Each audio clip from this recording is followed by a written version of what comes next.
I'm Megan morning. Pierce with the Iowa Communities Assurance Bowl, and I am back today with Casey Kaler to discuss, once again, the property market, the property landscape, the insurance market, all of the fun stuff that is wrapped up in that really one continual sweeping conversation right now. How are you today, Casey? I'm good. How are you? I'm good. Are you ready to dig into this? Oh, let's do it. I'm always interested. It's a nice day weather-wise today here in Iowa, so it's a good day to talk about bad weather. Knock on wood. Yeah, right. Seriously. Well, I tell you what, I know we've talked about this a lot recently over the last couple of years, but really we've really hammered on it this year. I know we've had several podcast recordings. We've put out several publications, marketing pieces covering the topic, and it's because it's really, really relevant. It's weighing very heavily on conversations right now regarding reinsurance, the insurance landscape in general, reinsurance pricing, all of the above. In fact, I took some notes, so forgive me for reading notes, but there are a couple of things that I wanted to read that I think really drive home why this is so relevant and why we have to keep having these conversations. 2023 was the sixth year since 2017 that catastrophic annual losses have been in excess of $100 billion per year. That I can't even fathom that number, and yet that's the number, in excess of $100 billion per year. This year, in 2023, as of the start of the fourth quarter, so through the third quarter, we are already at $93 billion, which is just astounding. So get this, okay? We're talking about big picture here. We're talking about global scale. Bring it down. The U.S. accounts for 74% of global insured losses thus far this year, including 23 of the $29 billion events that have struck the whole world. So 23 of the 29 of those this year alone have been in the U.S. And here's where it really gets interesting. Here's where it really gets important for us. Not that the rest of it isn't interesting, but here's where it really becomes directly relevant to us, to Iowa. Severe convective storms account for 65% of that. These are the storms that are really impacting us. So we're talking about thunderstorms, wind, hail, tornadoes. These are things we see. This isn't new, right? These are not a new variety of storm. They're common. They're things we grew up with. They're things we've always known. But what is new is the frequency and severity with which they're impacting us. Okay, so I'm still looking at my notes, I know, because I think that these are so relevant. I really want to stress them. So if you just glance at those figures related to the damages, you're going to see how and why this has become so dire. And then when you look at the maps alongside them, you're going to see how and why this is so relevant to us. The storms have really ramped up, and they've caused repeat damages at a rate that actuaries really didn't predict. And Casey, I know you can talk a little bit about that, about how the impact from these storms have really sort of shaken the market and shaken the industry as a whole. Yeah, it's pretty simple actually. The insurance carriers, the actuarial rates for property hasn't been sufficient to actually pay the claims we're seeing. So, and it's not just a blip. We know it's not just a blip on as far as 1 year kind of shock losses, didn't expect it. This is a new trend. It's not going away. And I know that there's some thought that property prices will come back down. I'm not so sure. I think that unless we see different weather patterns, these property rates are here to stay because there's not enough money to pay the losses. It's just that simple.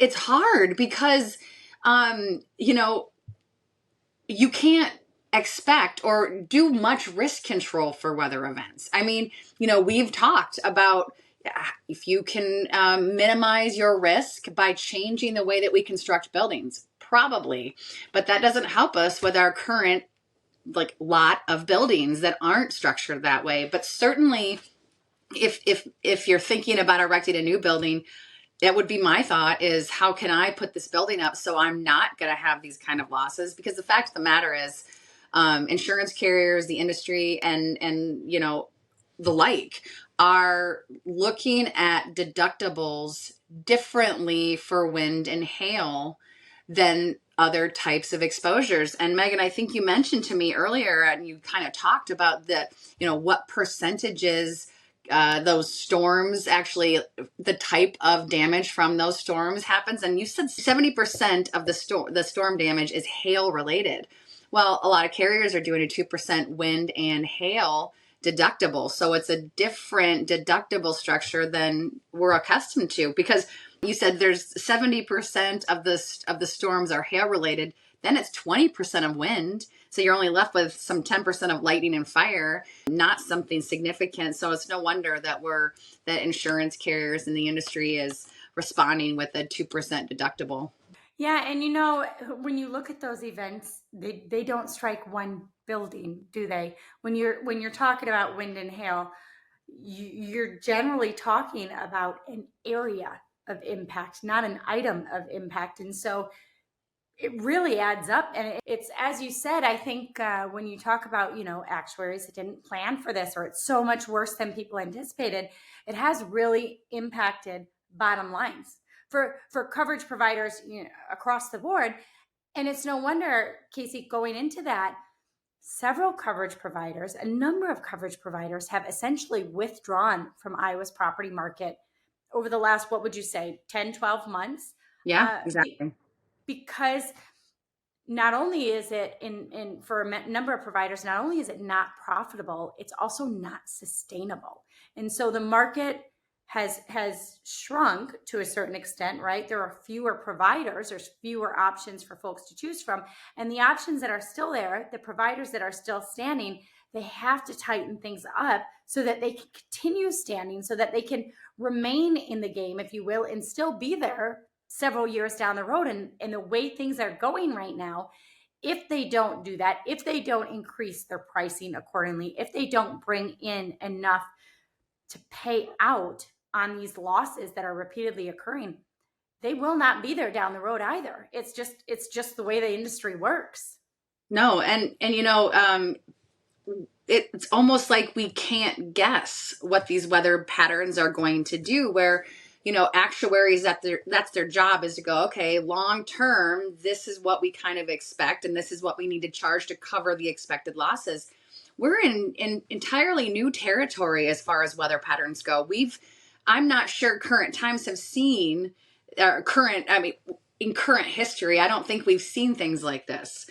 So it's impossible to get our arms around. So carriers that are leaving Iowa, not only is it not sustainable, but it's not predictable. And insurance has to have some predictability for it to work. And so it's difficult times for everyone, for the consumer, for the carriers. And you're right. If they're not charging more, they're not going to be here long.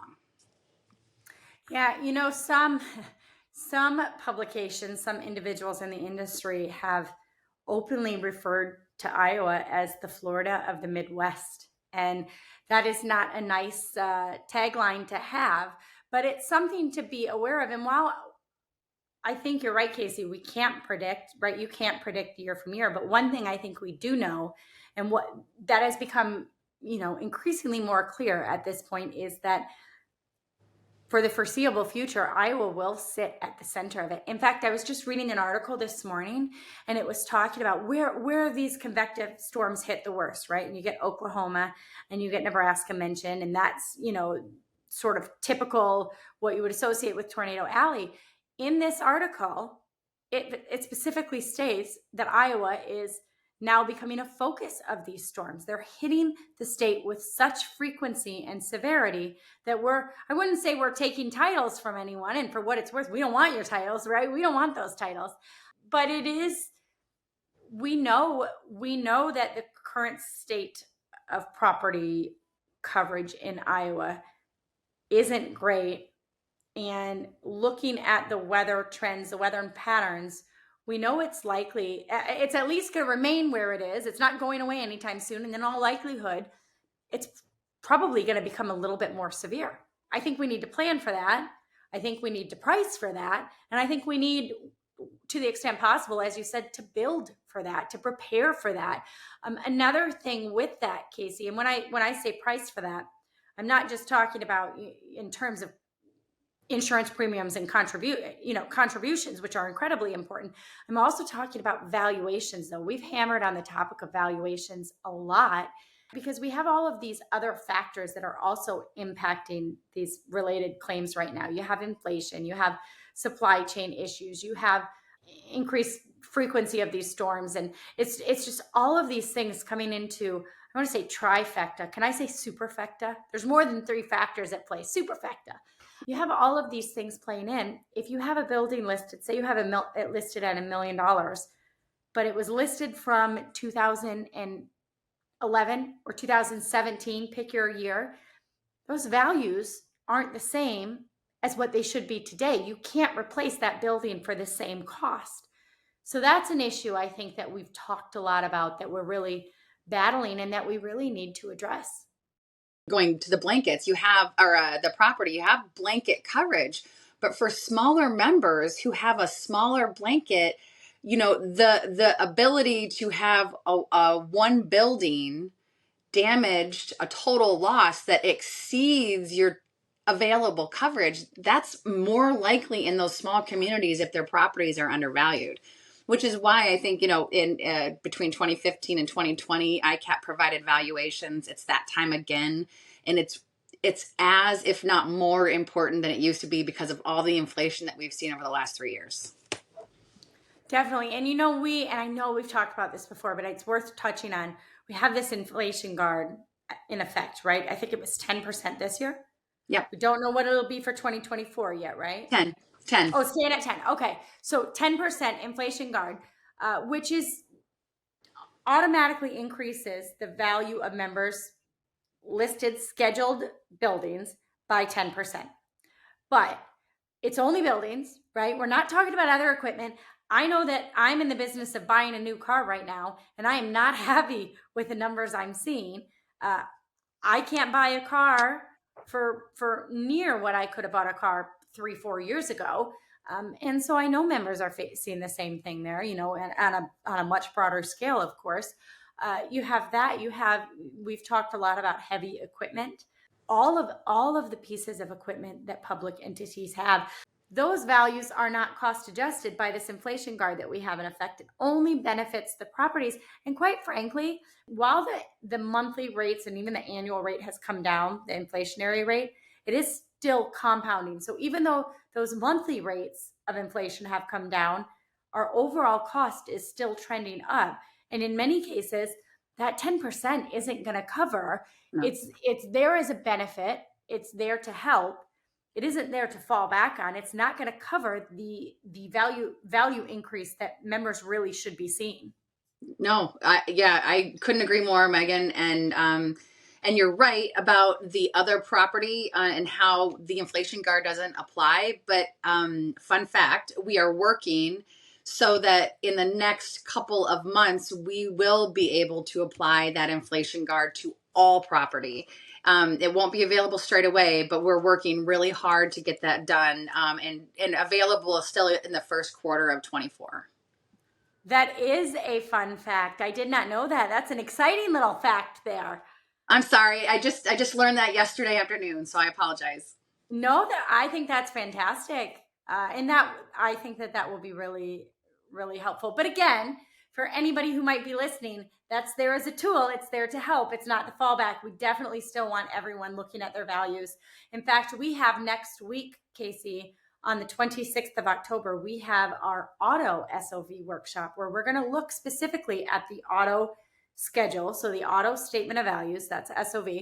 We're going to look at it. We're going to kind of evaluate what municipal representatives should be looking for when they're scheduling vehicles, when they're listing coverage, when they're assigning limits and, doing all of the fun stuff that comes with that.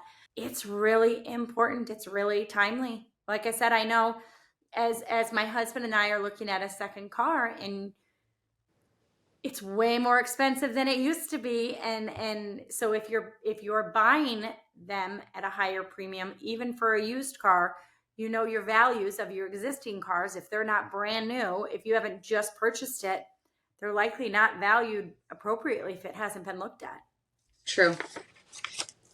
So lots of stuff. So listen, this isn't a fun conversation to have right now, but I think something that's worth discussing while we're on this topic is pricing. And I know that nobody wants to discuss pricing, but everybody wants to hear about pricing, right? We're all anxiously awaiting numbers. We all want to learn more.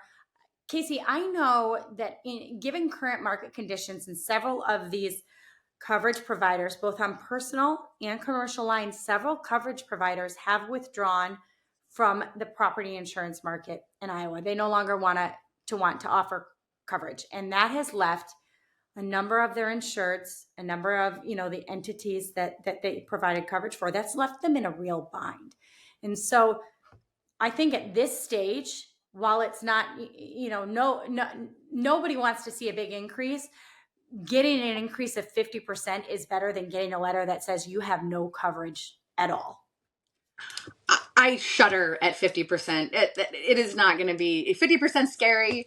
I don't think that members should budget for 50%. I think if members budgeted for 30%, I think that, on the package, I think that would probably be an adequate spot. Not 50% though. Now, just to clarify, on the package, can you elaborate a little bit what you mean by on the package?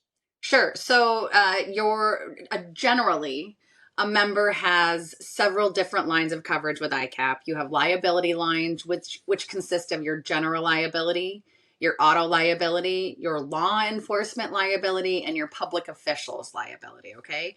So you have those lines. And then on the property or first party, so think of the things that you own, you have auto physical damage. So your autos, the physical damage to those autos, and you have property coverage. So all of those combined equal the package.